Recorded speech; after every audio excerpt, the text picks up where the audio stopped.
We are continuing the laws of idolatry, Avodah Zarah, Avodah Kochavim, chapter 7. So it's a positive commandment to destroy false deities, all their accessories, and everything that is made for their purposes. As the verse states, and you shall surely destroy all the places where non-Jews serve their gods, as is implied, rather that you should do to them and tear down their altars. In Eretz Yisrael, the mitzvah requires us to hunt after idol worship until it's eradicated from the entire land. Israel cannot have idolatry.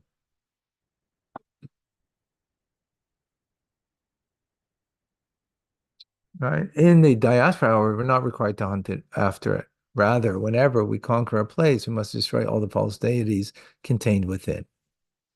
Right? So in Israel, huh? Including Gaza. Huh?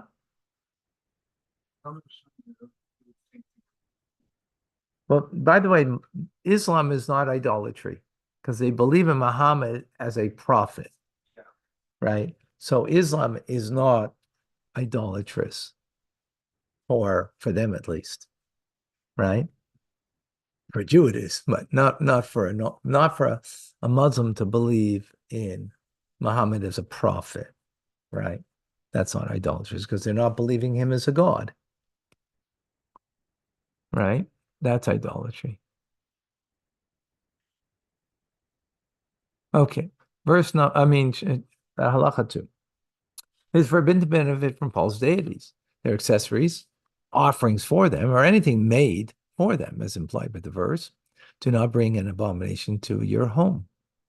Anyone who derives benefit from any of the above receives two measures of lashes, one because of prohibition, do not bring an abomination, one because of the prohibition, let nothing which is condemned cling to your hand. Halacha number 3 is forbidden to benefit from an animal which was sacrificed to false deities in its entirety, even its excrement, its bones, its horns, its hooves, and its hide. It is forbidden to benefit from it at all.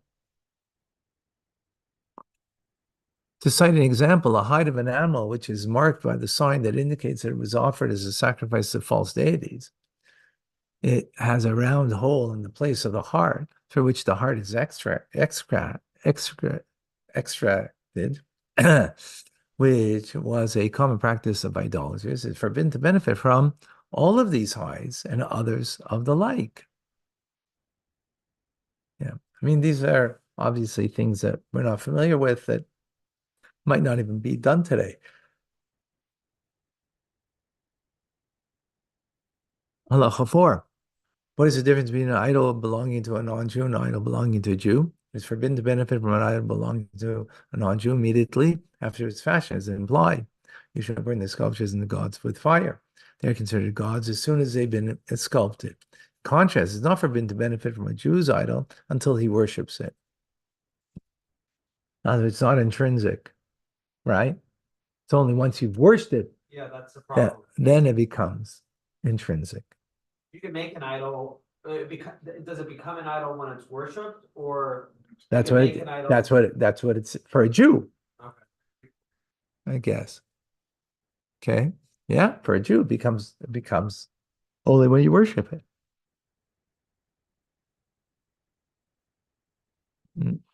Cursed is a person who makes an idol and places it in a hidden place. It is forbidden until he does private acts worship on its behalf. The accessories of idol worship, whether belonging to the Jew or to the non-Jew, are not forbidden until they were actually used for the purpose of idol worship. So the idol itself, there's a difference between a Jew and non-Jew, but the accessories that come with it are the same. You have to worship it in order to make it prohibited from any benefit, right? Yeah. Halacha 5. When a person makes an idol for another person, although he receives lashes, his wages is permitted. Well, you're allowed to get paid for it. This applies even when he made the idol for a non-Jew and it was therefore forbidden immediately.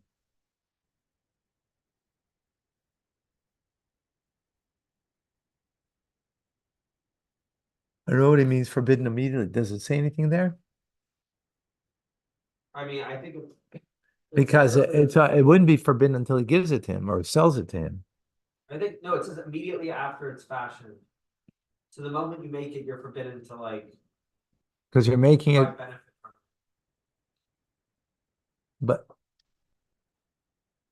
that's only for the non-Jew. The Jew, only when he worships it is it forbidden. But here's allowed to get wages. Because the wages was made before, it's his first until he gives it over. Well, the wage is already something that he's obliged to give. So therefore, he can get his wage.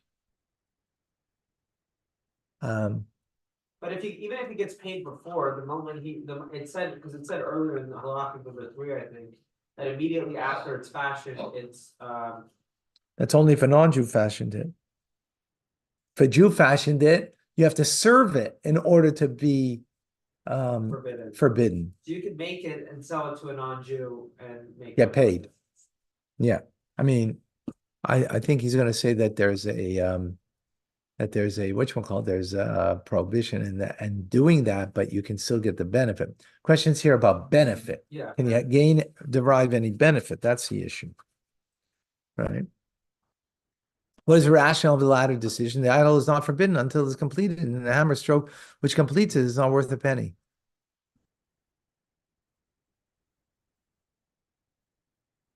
Okay.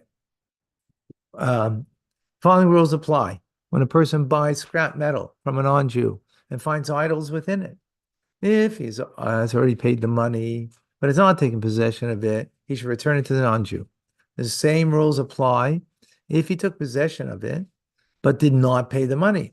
Though taking possession represents a formal transfer of ownership in dealings with a non-Jew, the transaction was made in error. If he paid the money and took possession of the scrap, he must take the idols to the Dead Sea, because no one can have benefit from it, right? So you're a scrap metal collector and you find idols inside there. You bought it by the pound, so that including that. If you didn't pay or you didn't take it yet, so then give it back to the non-Jew. But if you paid and took possession of it, then you have to take the idols and throw it into the Dead Sea, meaning you can't have any benefit from it, right? That's the idea. But if it was from a Jew and it hadn't been worshipped, then he could have benefited from it. Oh. Then he could sell it, yeah. Yeah. Seemingly, yeah. That's what we learned. Yeah. At least biblically, for sure. So when a non-Jew and a convert divide the estate of their father, a non-Jew, the convert may tell the non-Jew, take the idols and I will take the money. Take the forbidden wine and I'll take the produce. Once idols come into possession of a non-Jew, however, they are forbidden. Interesting. Right. So the convert's going to say, I'll take the money, you take the produce, right? Once idols come into possession of the convert, however, they are forbidden. It has to be thrown to the Dead Sea or something similar, I guess. Halacha 6, we are allowed to benefit from images that non-Jews made for aesthetic purposes because they didn't do it for idolatry. They did for aesthetic purposes, right? It's forbidden, however, to benefit from images that are made for the purpose of idol worship. Huh? Islam does that. Yeah, but remember, Islam is not idolatry. They don't put anything, making a person out of something. It's only your. Yeah, it is. If you're not supposed to make the graven image, so you follow that. Yeah. Yeah, even the Shulchan Aruch, you're not allowed to bring these. No? Images of people. So, the Shulchan Aruch, there's a prohibition against making or having images that are representing something on earth. You have to demonstrate for it. That's why it's your meshbah. But you have like pictures of like rabbis dancing and stuff, like Hasidim dancing. It's like mosaic. Yeah, but that's not idolatry. It's people. But he just said that you can't make images of people. You can't make sculptures of people. Well, we're going to get into sculptures because a sculpture might be used for it's right. An idol was a sculpture, right? Was it like a painting? Wasn't a painting, right? Here it's speaking about images, though. I know this may be off base, but I'm just curious, like, if you got like a stained glass from like, let's say there was beautiful stained glass in a church and it had JC on it. But like you took it and like you broke it apart and you wanted to use like the pieces to make like some sort of, you know, geometric design, whether that would be like deriving benefit from something, because they weren't worshiping the picture. Right. Excuse me, it has to be something that would be in the realm of worship, right? So image could be, right? Yeah. So that's the question, right? What is implied? Forbidden to benefit from any images found in villages, for one may assume that they were made for the sake of idol worship. Right? And the image might be an accessory, by the way, right? The image might be an accessory that goes with the idol, right? With something that's carved from stone. Right? When the images are found in the city, they are forbidden only when they are found in the entrance of the city and hold a staff, bird, globe, sword, crown, or a ring in their hands. Otherwise, you can assume that they are made for aesthetic purposes and the benefit from them is permitted. So, right, you found an image. So the question is, was this used as part of idolatry? So, or maybe it's aesthetics. So it depends. He gave us the parameter here. Where you found it, and I guess what kind of image it is. Yeah, what kind of image, right? If it has birds and these things, so those are all part of idolatry that they used back in the day was, right?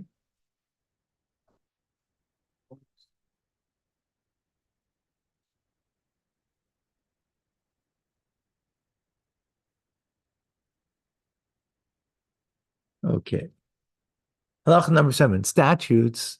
Okay, now not images. Now we're talking about statutes, right?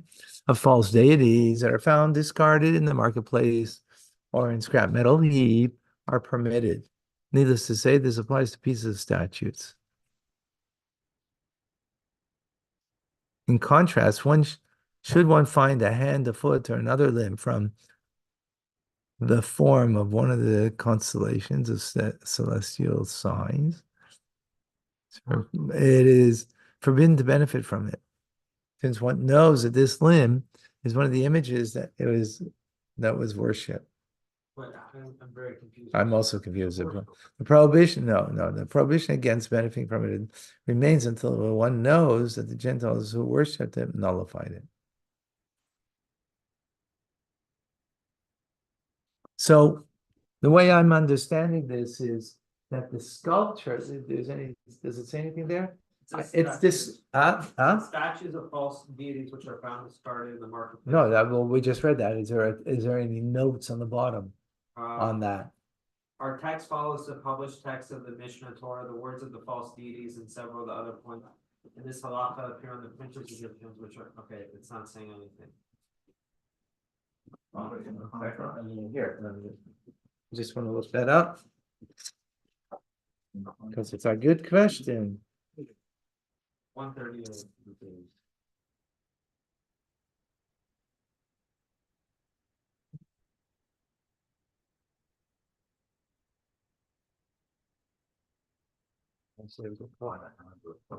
Where are you seeing the contract? Constellations or celestial signs. Oh, I see.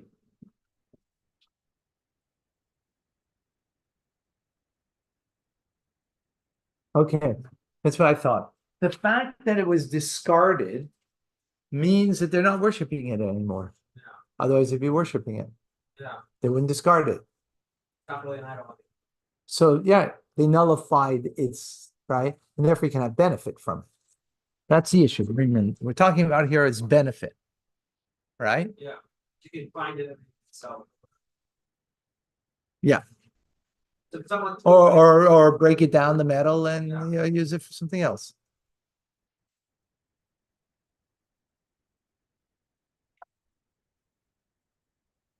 But it's just talking about benefits, so you can't, that doesn't mean you can't do other stuff with it. Like there could be prohibitions on other things, Well, benefit means benefit. can't use it, right? That's why you had to throw into the sea. So you shouldn't benefit from it. Right? I'm just trying to think if there's something, like, I get, you can benefit from it because it was thrown away. But are there other ways that you could use it that would not be benefiting, that would be prohibited? I don't Because know. it's saying you can't benefit from it, but like. are But there you ways- could benefit from these because they were discarded. But are there other ways that it could be used where you're not benefiting from it that would be prohibited? I mean, any form of idolatry. That, I mean, Okay. besides that, benefit means you could use it, right? In any way that's fitting. That's what it means.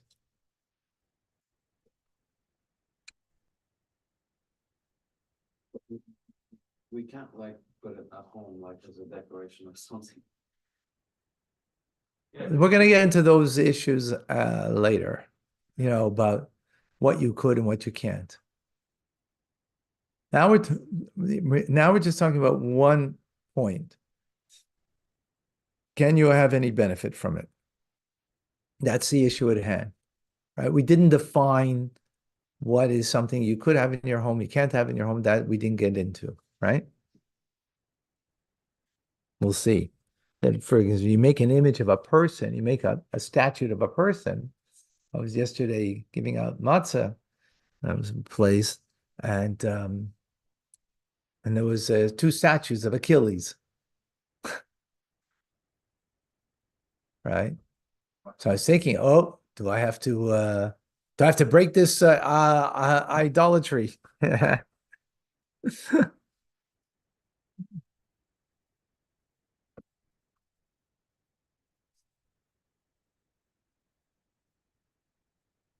Now, in contrast, listen to this. Okay. If one finds a hand, foot, or another limb from a form of one of the constellations of celestial signs, is forbidden to benefit from it, since one knows that this limb is one of the images that is worshipped. The prohibition against benefiting from it remains till one knows that the non-Jews who worshipped it nullified it. So nullified, it means like thrown away, basically, or throwing it away is a form of nullification. Don't use it. I think when they stop using it, when they say, oh. Yeah, toss it, yeah. Put it in the closet. I still stuck on the horse. I'm not sure, I'm not sure. Sign. Okay.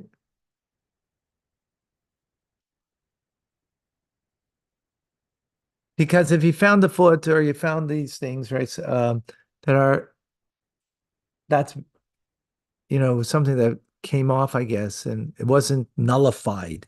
That's the point over here. So since it wasn't nullified, you can't have benefit from it. That's the presumption. Could have just been an accident. Yeah, it could be a mistakenly thrown out piece, right?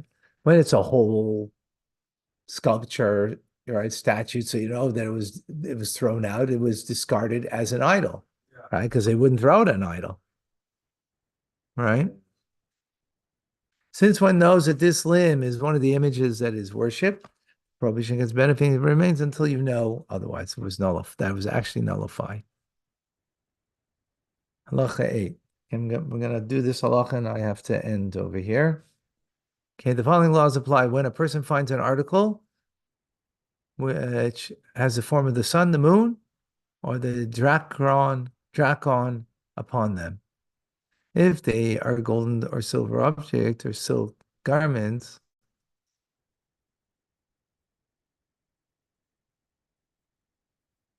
or if these forms were engraved with a nose ring or finger ring, they are forbidden.